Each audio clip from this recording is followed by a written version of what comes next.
Hello everyone. आज हम करेंगे इमोशंस यानी संवेग के बारे में। ये एक इंट्रोडक्टरी वीडियो है इमोशंस को लेकर। देखिए, इस पिक्चर में देखते हैं दिव्या नाम की एक लड़की है। वो इंटरव्यू देने जाती है, मगर जैसे ही इंटरव्यू शुरू होता है उसके पसीने छूटने लग जाते हैं। वो घबराने लग जाती है, उसका दिल जोरों के धड़कने लग जाता है, वो हाथ पैर उसके थर्राने लग जाते हैं, उसके रोंगटे खड़े हो जाते हैं। तो ये सब जो वो फील कर रही है, इसे आप क्या कहेंगे? इसे कहेंगे आप एक संवेग। तो संवेग जो होता है ना, एक कॉम्प्लेक्स पैटर्न है अराउजल का यानी उद्वेलन का। वो कुछ एक एक्साइटेड स्टेट है, यानी कि इसमें आप देखिए जैसे कि दिव्या जो है वो एक्साइटेड है, यानी वो एक नॉर्मल जैसे आराम से बैठ के आपस में कोई बात कर रही हो उस स्टेज पे नहीं है। वो इंटरव्यू दे रही है तो वो एक्साइटेड हो गई है, यानी कि एक तरीके से अराउज्ड हो गई है। एक सब्जेक्टिव फीलिंग है, यानी आत्मनिष्ठ भावना है। अब देखिए, दिव्या नॉर्मल परिस्थितियों में आपसे बात करते हुए, मेरे से बात करते हुए आराम से करती है, मगर एक स्थिति ऐसी है कि उसका जॉब का इंटरव्यू है और वो उसके लिए काफ़ी इंपॉर्टेंट है, तो वो प्रेशर में आ गई और इसलिए वो ऐसे घबरा गई और घबराने वाले इमोशन को पोर्ट्रे करने लग गई। तो संज्ञानात्मक व्याख्या भी इसमें इन्वॉल्व है, यानी कि कॉग्निटिव इंटरप्रिटेशन। आप देखिए, समझ के अनुसार देखिए कि उसने इस स्थिति को अप्रेज किया, यानी इस स्थिति को उसको माना कि ये उसके लिए बहुत ही महत्वपूर्ण है, उसका अच्छा होना चाहिए इंटरव्यू, और इस चीज़ को उसने ज़्यादा सोच लिया, इसलिए वो घबराने लग गई। तो इमोशंस जो है ना, आप तीन बातों को लेके चाहिए। एक कॉम्प्लेक्स पैटर्न है अराउजल का, इसके अंदर सब्जेक्टिव फीलिंग होती है और कॉग्निटिव इंटरप्रिटेशन भी होता है, यानी संज्ञानात्मक व्याख्या भी इससे जुड़ी हुई होती है किसी भी इमोशन के साथ। अब देखिए, ह्यूमंस में देखा गया है, इंसानों में 6 बेसिक इमोशंस माने गए हैं। वो 6 बेसिक इमोशन है। हम ये इमोजी, आपने देखा होगा व्हाट्सएप वगैरह पे ये जो आइकन्स यूज किए जाते हैं, इनको इमोजी कहा जाता है। अब देखिए, इमोजी क्यों कहा जाता है? क्योंकि ये इमोशंस को, यानी कि जो आपके संवेगों को हैं, उनको ये दर्शाते हैं। तो जो 6 बेसिक ह्यूमन इमोशंस माने गए हैं वो है हैप्पी यानी खुशी का, सैड यानी दुखी का, सरप्राइज यानी आश्चर्य का, एंग्री यानी गुस्से का, डिस्गस्ट गंदी सी फीलिंग वो, फियर यानी डर का। अब हमारे कई साइकोलॉजिस्ट हुए, उन्होंने इमोशंस को कहा कि और भी तरीके के होते हैं। 2 के बारे में मैं बात करूंगी क्योंकि ये एनसीईआरटी की बुक में स्पेशली मेंशन है। वो है इजर्ड। इजर्ड जो थे ना, उन्होंने कहा कि हमारे 10, याद रखिएगा, 10 इमोशंस की बात की इजर्ड ने। जॉय का यानी खुशी का, सरप्राइज यानी कि आश्चर्य का, एंगर गुस्सा, डिस्गस्ट गंदी सी फीलिंग, कंटेम्प्ट संतोष, फियर डर, शेम शर्माना, मतलब इस तरीके से गिल्ट, मतलब एक तरीके से पश्चाताप वाली फीलिंग, इंटरेस्ट यानी कि आप किसी चीज में इंटरेस्ट शो कर रहे हैं, आप उसमें आप जानना चाहते हैं उस चीज को, एक्साइटमेंट, किसी चीज को लेकर आपको बहुत उत्साह है। ऐसे ही हमारे एक और साइकोलॉजिस्ट हैं, उनका नाम है प्लुतनिक। प्लुतनिक ने 8 इमोशंस की बात की। उन इमोशंस को आप देख सकते हैं, उसने कॉन्टिन्यूम में उन्हें अरेंज किया, यानी कि एक से लेकर दूसरी साइड तक। जैसे उसने कहा कि जॉय यानी खुशी एक तरफ हो गई, ठीक है, और एक कॉन्टिन्यूम में सैडनेस दूसरी तरफ हो गया। एक्सेप्टेंस यानी किसी चीज को मान लेना, और डिस्कस गंदी सी फीलिंग, फियर यानी डर और एंगर एक तरफ, और सरप्राइज यानी आश्चर्य, और एंटिसिपेशन यानी किसी चीज के बारे में सोचना कि हाँ ऐसे होने वाली है, पूर्वानुमान टाइप्स। ठीक है, तो याद रखिएगा कि इजर्ड ने 10 इमोशंस की बात की है, प्लुतनिक ने जो है वो 8 की बात की है, और उन्होंने पेयर्स में दिए हैं। ठीक है, और ह्यूमन बेसिक 6 इमोशंस को माना गया है। अब हम देखते हैं कि ये जो इमोशंस है ना, वो हमारे जुड़े हुए हैं भाई ऑटोनोमस नर्वस सिस्टम से, यानी स्वायत्त तंत्रिका तंत्र। इसके अंदर क्या होता है ना, बेसिकली ऑटोनोमस नर्वस सिस्टम के अंदर हमारी 2 चीजें होती है, सिंपैथेटिक नर्वस सिस्टम और पैरासिम्पैथिक नर्वस सिस्टम।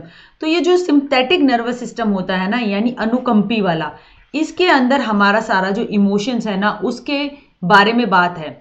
आप देखिए कि आप जैसे दिव्या इस स्टेज में थी, हमने जैसे एग्जांपल लिया इंटरव्यू में, वो घबराने लग गई, तो उसमें क्या होगा, ऐसी चीज में आपका सिंपैथेटिक नर्वस सिस्टम जो है ना वो एक्टिवेट हो जाएगा।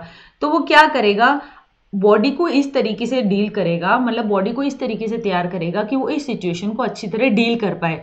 तो यानी पसीना, थूक सूख जाना, तो ये सब जो है ये सिंपैथेटिक डिवीजन के अंदर आता है।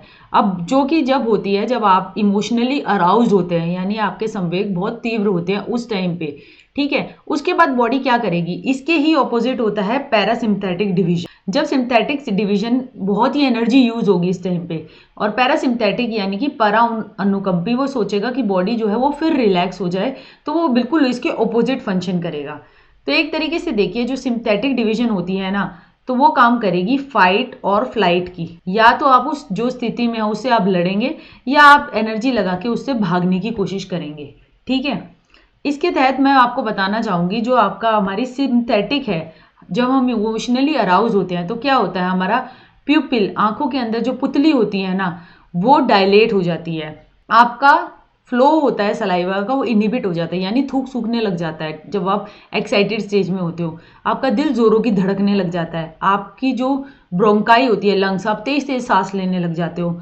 आपका जो एड्रिनलिन और नॉर एड्रिनलिन, ये जो है ना हॉर्मोन्स, ये सिक्रीट होते हैं, और ये जो होती हैं ये सिक्रीट करती है किडनी, ठीक है, जो कि हमारे फाइट और फ्लाइट, या तो लड़ो या फिर वहां से भाग जाओ, उसमें मदद करते हैं। ये हो गई हमारी सिंपैथिक यानी कि अनुकंपी तंत्रिका तंत्र के अंदर। अब इसके ऑपोजिट जो होता है ना वो पैरासिम्पैथिक होता है, यानी कि बहुत आप किसी चीज को देखो, आपने बहुत एक्साइटेड हो गई, उसके बाद वो स्थिर होने की कोशिश करेगी ना। जैसे कि आपने पत्थर फेंका तो पानी में रिपल्स आने लग गए, यानी कि पानी में बहुत सारी लहरें बनने लग गई। उसके बाद वो लहरें शांत होने लगती है ना, जब वो शांत होना जो होता है ना, ऐसे ही हमारे शरीर के अंदर होता है, वो कहलाता है हमारा पैरासिम्पैथिक नर्वस डिवीजन, यानी परा अनुकंपी तंत्रिका तंत्र।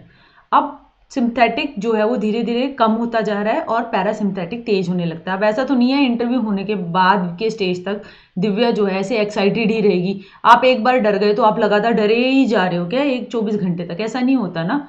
वो संवेग जो होता है आके चला जाता है, तो वही जो है आके चला जाना, और उसके बाद चले जाने पे कौन सा सिस्टम चालू हो जाता है, वो होता है पैरासिम्पैथिक। के अंदर क्या होता है, आपका फ्लो ऑफ सलाइवा फिर से होने लग जाता है, आपके थूक बनने लग जाता है, आपके दिल की धड़कन नॉर्मल होने लग जाती है, आप आराम से सांस लेने लग जाते हैं, आपको भूख लगने लग जाती है, और बाइल का सिक्रीशन होता है मेनली जो कि भूख में मदद करता है, और आप जो है आपको कॉन्ट्रैक्ट होने लग जाता है ब्लैडर, ठीक है। तो ये सारी बातें आप देख सकते हैं। नर्वस सिस्टम जो है वो दो डिवीजन में हम कर सकते हैं, यानी हमारा तंत्रिका तंत्र वो दो तरीके से है। एक तो सेंट्रल नर्वस सिस्टम जिसमें ब्रेन होता है, दिमाग, और स्पाइनल कोड। अब ये शब्द मैंने हिंदी में इसलिए रखे हैं ताकि हिंदी मीडियम वाले बच्चों को भी मदद हो जाए इस वीडियो में, और इंग्लिश मीडियम वाले बच्चे अगर किसी टैट की या किसी चीज़ की तैयारी कर रहे हैं तो इन शब्दों के बारे में उन्हें जानकारी मिल जाए, क्योंकि हिंदी जो है वो एक पोर्शन तो आता ही आता है सभी टैट एग्जाम में। देखिए, ब्रेन को हम मस्तिष्क कहते हैं, जिसके अंदर जो है हम इंफॉर्मेशन को स्टोर करते हैं और सेंड करते हैं ऑर्डर मसल्स को, ग्लैंड्स को और ऑर्गन को। स्पाइनल कोड, देखिए बड़ा इंपॉर्टेंट वर्ड है, मेरे को भी अभी जानने को मिला, उसे कहते हैं मेरूरजू। तो उसके अंदर क्या होता है, स्पाइनल कोड हमारी रीढ़ की हड्डी यानी वो कनेक्ट करती है हमारे ब्रेन को और हमारे पेरिफेरल नर्वस सिस्टम को, यानी कि हमारे परिधीय तंत्रिका तंत्र को। अब हमारा नर्वस सिस्टम का दूसरा पार्ट है वो है हमारा पेरिफेरल नर्वस सिस्टम, यानी परिधि का तंत्र। उसके अंदर इंफॉर्मेशन जो हमारी सेंट्रल नर्वस सिस्टम से आती है ना, यानी मेन सेंटर से आती है, उसको ये ट्रांसमिट करने का काम करता है, और वो करता है दो चीज़ों से, ऑटोनोमस जो कि इनवॉलंटरी होते हैं। अब आप खुद से थोड़ी कहने लग जाते हैं कि मेरा दिल जोर की धड़कने लग जाए, ऐसा नहीं होता ना, अपने आप होता है। तो इसलिए ऑटोनोमस यानी ऑटोमेटिक उस शब्द से आया हुआ, तो ये इनवॉलंटरी होता है यानी अपने आप से होता है। उसकी दो डिवीजन मैंने आपको बता दी, सिंपैथिक यानी अनुकंपी और पैरासिम्पैथिक पैरा अनुकंपी, ठीक है। इसके बाद आ गया हमारा, इसकी दूसरी डिवीजन होती है हमारी पेरिफेरल नर्वस सिस्टम की, वो होती है कायिक तंत्रिका यानी सोमैटिक नर्वस सिस्टम।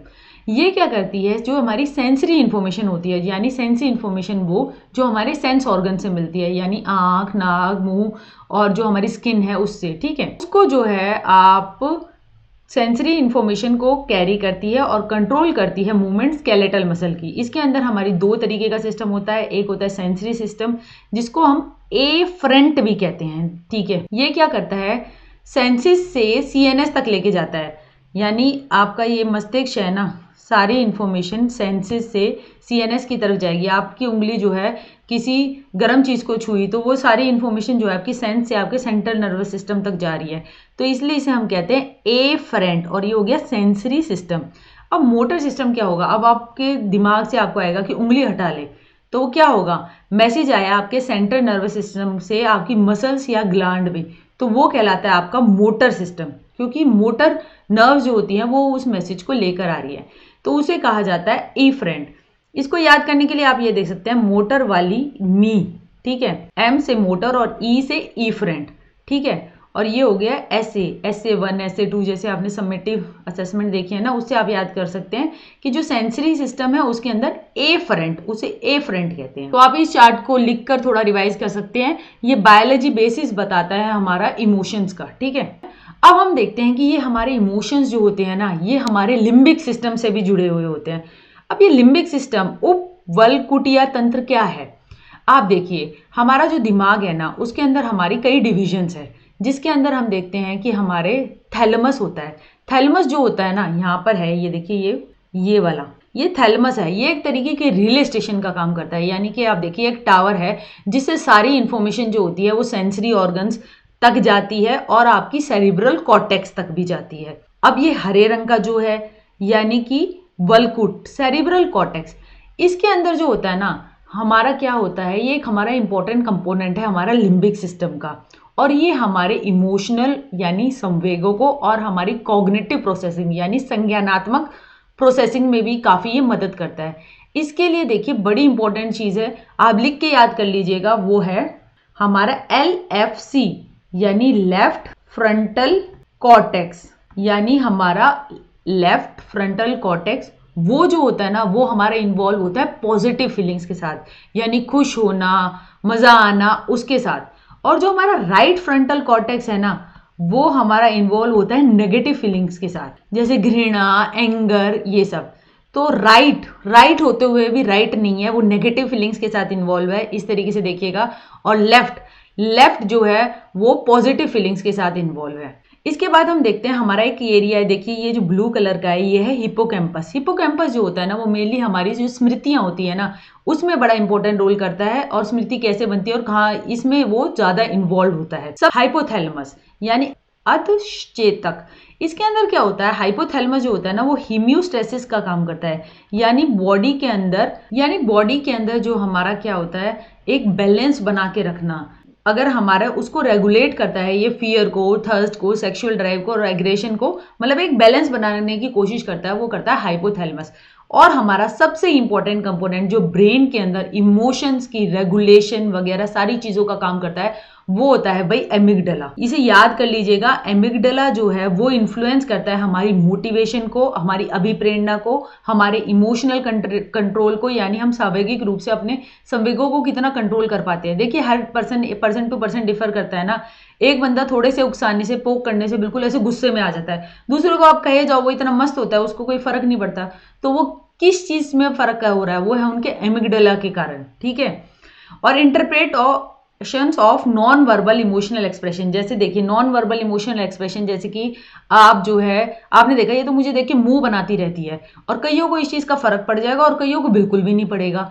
तो ये सब किसके कारण है, ये है एमिगडाला जो कि कंट्रोल करता है इन सारी चीजों को, और वो बड़ा इंपॉर्टेंट कंपोनेंट प्ले करता है हमारे न्यूरोलॉजिकल बेसिस, अगर हम देखते हैं ना इमोशंस का, संवेगों का, उसके अंदर। So thank you very much. उम्मीद करती हूँ ये इमोशंस की, संवेग की बायोलॉजिकल बेसिस आपको समझ में आई होगी। Thank you.